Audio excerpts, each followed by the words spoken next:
Former Vice President Kamala Harris has recently turned down a bid for California governor after failing to find donors to support her latest campaign efforts to become the governor in the state of California. Her other option, which was reported, was considering a run for president in 2028. She plans to show up on Stephen Colbert's show, which signals that she is setting herself up for a 2028 presidential run, including with a book titled 107 Days, which in a video announced describes her 2024 campaign process and behind the scenes work. This all signals to her running again in 4 years. And with that being said, if she does run for the nomination, I would expect the field to somewhat clear up. And that would set up J.D. Vance, the current vice president, to run against the former vice president, Kamala Harris, with a tumultuous 2028 presidential matchup ahead of us. Hit the like button and subscribe for more content just like this.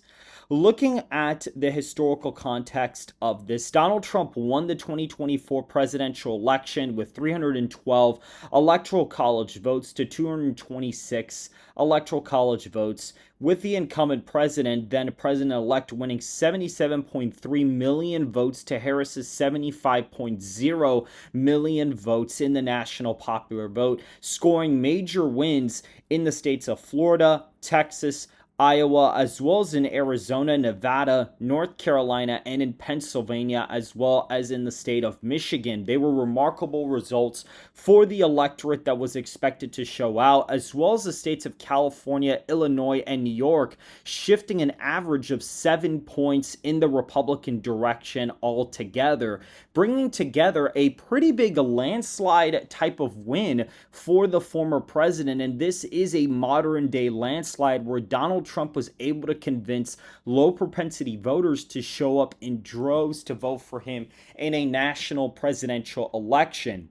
And with the same candidate who lost to Donald Trump running against somebody like J.D. Vance, I would actually expect this election to go pretty bad for the Democrats for a couple of reasons. Number one, I think Kamala Harris would struggle with big donors. I think that they'd have a hard time bundling for her. I think that she'd do okay, pretty decent actually, at raising small dollars, but I think in terms of big dollar donors, I think she's going to have a major issue with that. The second problem is the Republican voter registration turnout operation is significantly better technologically and effort-wise compared to the Democrats. Republicans in every single state, according to the America First Insight website, they currently show that almost every single state is trending towards the GOP since the 2024 presidential election. So it hasn't even been a full year, and the state of New Jersey has moved half a point to the right, so has Pennsylvania, so has the state of New York, so has Florida by 1 percentage point. Kansas has trended towards the GOP, so has Nebraska. Idaho, a 2-point, almost 2.5-point shift, or a 1.5 shift.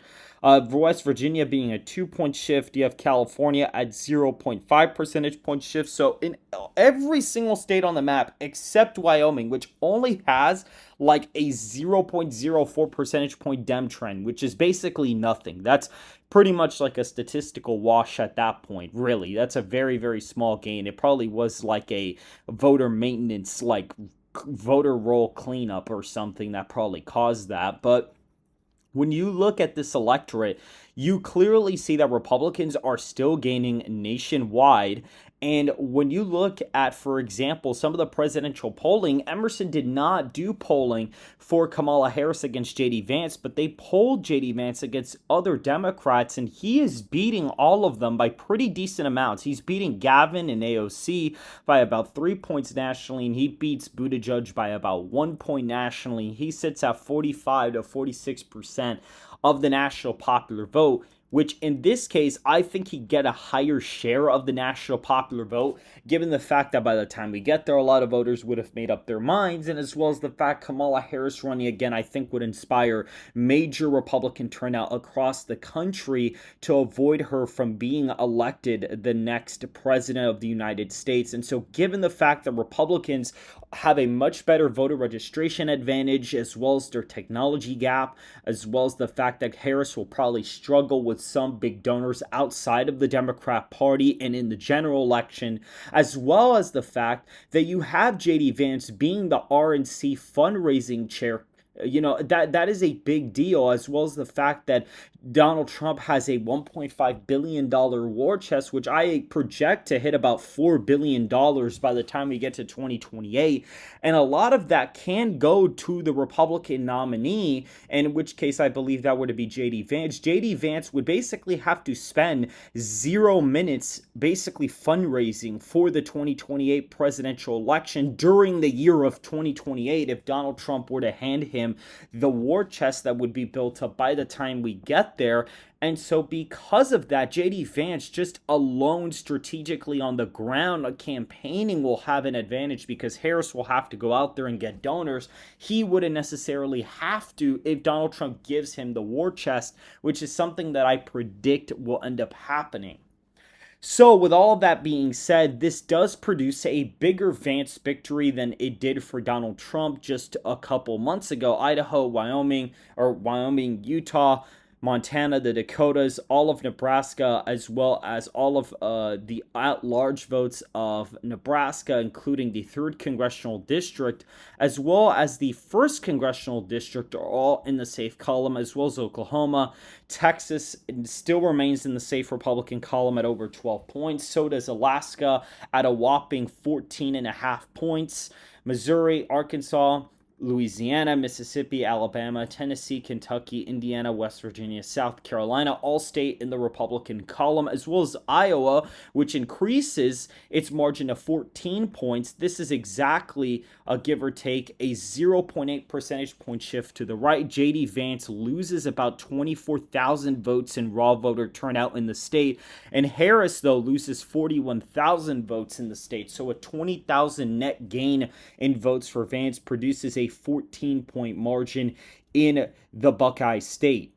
Looking at some of the other states, Ohio ends up shifting to the right quite significantly, with Vance losing about 38,000 votes in the state, but Harris losing 137,000 votes in the state of Ohio. This nets him about 100,000 votes in the state, and it shifts the state about 1.3 percentage points in the Republican column, and that obviously puts the state at a safe margin, as well as in the state of Florida, where you have JD Vance winning the state by 17.4%.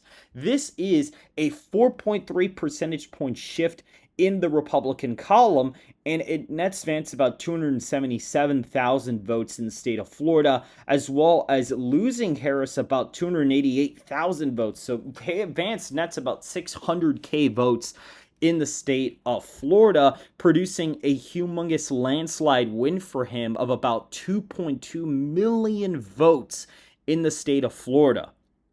Looking at the states of California, Oregon, and Washington, these states all actually narrow up from their 2024 counterparts. Washington was an 18.2 percentage point win for Kamala Harris in the 2024 election. This time it is a 16.5 point win, when you can see that both candidates actually end up, pretty much Vance gains about 55,000 votes in the state, and it shows Harris actually losing 37,000. So you clearly see that shifts the state 2 points to the right.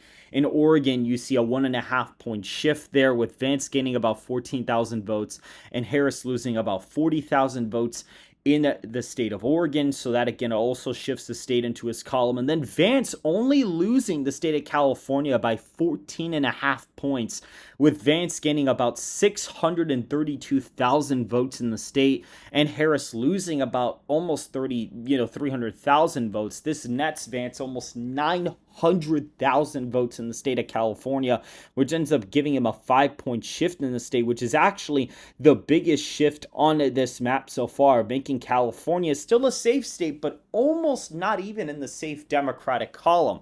Hawaii is in the safe column, as well as Maryland, Delaware, D.C., Massachusetts, Vermont, and Maine's first congressional district, only giving Harris 109 safe electoral college votes this cycle, with Rhode Island also being in that safe Democratic column, with almost all of these states actually trending towards Vance. We see a 4-point shift in Hawaii, a 3-point shift in New York, 3-point shift in New Jersey, 3-point shift in Connecticut, 1.5 points in Rhode Island, and 1.5 points in Massachusetts.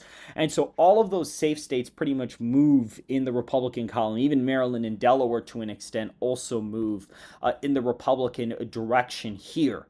The likely states for the Republicans are Arizona, Nevada, and Maine's second congressional district. Of course, Maine at large shifts about a point to the right this cycle, with Vance actually roughly, give or take, losing 15,000 votes in the state, but with Harris losing 30,000 votes, that nets Vance a point in Maine at large. So that actually puts the state in the lean Democratic column. And with Nebraska, you actually see Vance gains 40,000 votes in the state, but Harris, we can actually see here, gains about 21,000. So it's a very narrow shift to the left of about 0.3%. But we actually see that the second congressional district is obviously going to stay in the lean Democratic column, most likely. And with Arizona and Nevada, these are two states that when you look at their voter registration shifts, I mean, they're all shifting in that direction. Washoe County and Clark County are moving to the right, which are the big population centers in the state. Besides Eureka and Esmeralda, these are the only two counties that are trending to the left, and there are like barely any shifts whatsoever in the state. And if we go back here, we can see in Arizona that as of right now, Maricopa and Yuma are independent favorable in terms of how many votes there are. But when you look at the trends, you see that Maricopa since 24 has gained a point Republican. Greenlee has trended 2 points to the right since 2024 in voter registration. Santa Cruz is trending 1.5 as well as Yuma. So Yuma and Santa Cruz are trending faster than Maricopa is, which is really interesting, signaling that Hispanic voters are still moving towards the GOP, even without Donald Trump on the ballot, which is very, very fascinating. So given that, as well as the increase in votes for Vance, as well as in the decrease in votes for Harris in these states, we can clearly see that Vance is winning the state of Arizona by 9 points and winning the state of Nevada by 6.5 points. So these are pretty massive wins in Nevada and Arizona for Vice President J.D. Vance. Colorado, Illinois, New York, Connecticut, as well as the states. I actually think that might be it for the likely states. Yeah, that's it. Actually, New York is 9.5 points, Connecticut 12 points, Illinois 8 points, in Colorado 10.5 points. So Colorado is interesting because both candidates actually gain in total votes, but Vance kind of gains like 30,000 votes more than Harris, producing a slightly closer margin than what it was before. But the state basically doesn't really budge that much, despite the national popular vote shifting about 3 points to the right. Illinois does take a little bit of a turn. It's only a 400 and something thousand vote win for somebody like Kamala Harris. And in New York, you clearly see Vance gains about 171,000 votes and Harris loses about 140,000 votes in the state. So that ends up causing some problems for Vice President Kamala Harris in the state, only bumping it down to a 9.5 point win, which puts it under the safe column, which spells a really bad sign for somebody like Harris in the general.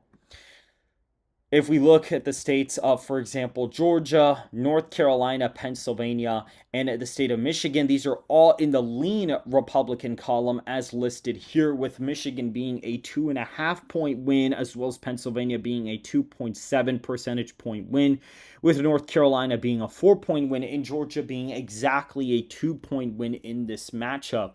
We can clearly see that all of these swing states pretty much move to the right ever so slightly by about a point or so, with Michigan actually shifting the most to the right out of any of the Rust Belt states. And of course, Nevada is actually the swing state from 2024 that actually shifts the most, believe it or not, which is quite fascinating. But we actually see here that in North Carolina, it's just a 0.8 percentage point shift. Pennsylvania, 1 point shift. In Michigan, like a 1 point shift as well. But we see Georgia shifts to the left by 2 points, and this is because we actually see Vance lose 30,000 votes from Trump's performance this cycle, but Harris loses about 30,000 votes more than Vance, and so this produces a very, very slightly more left-leaning Georgia. And even then, Vance still does pretty well for the year 2028, considering that the state should be flipping Democrat in a regular matchup against a pretty weak or generic Republican. The Democrats should be able to win Georgia somewhat easily. And so that is also a really big issue for somebody like Kamala Harris. And we see the lean Democrat states, New Mexico, Minnesota, Virginia, and New Jersey, all shift in the shift the rightward column, as well as in the state of New Hampshire, which actually falls a little bit below the 2 point threshold, with Wisconsin being tilt Republican and New Hampshire being tilt Democrat, just below the 2 point threshold in New Hampshire. And in Wisconsin, we see that Vance wins it by 1.4%. So he ends up gaining, give or take, about a half point there. And we see Vance gains about 30,000 votes in the state, with Harris just losing about almost 10,000. We also see in states like Minnesota, both of the candidates gain quite significantly, as well as in New Mexico, both candidates gain, as well as in Virginia, you see both candidates really gain there, probably because of some population shifts towards Virginia. To an extent, you might have some higher turnout there. And in New Jersey, you actually see Harris lose about 9,000 votes there, but Vance gain about 145,000 votes. So that pushes those states even further to the right than before. And so that is it. Vance would win 312 electoral college votes once again against Kamala Harris's 226 electoral college votes. Really, the only difference is that some of the margins are stronger for the Republican Party in some of the states, like in Maine and New Mexico and Arizona and Nevada and Michigan and Pennsylvania and Ohio as well. Some of the state margins kind of shift, as well as New York kind of falling into the likely Democrat column, as well as Connecticut doing the same. And so if you guys did enjoy this video, make sure to hit the like button and to subscribe if you want more content just like this. And I will see you guys in the next video.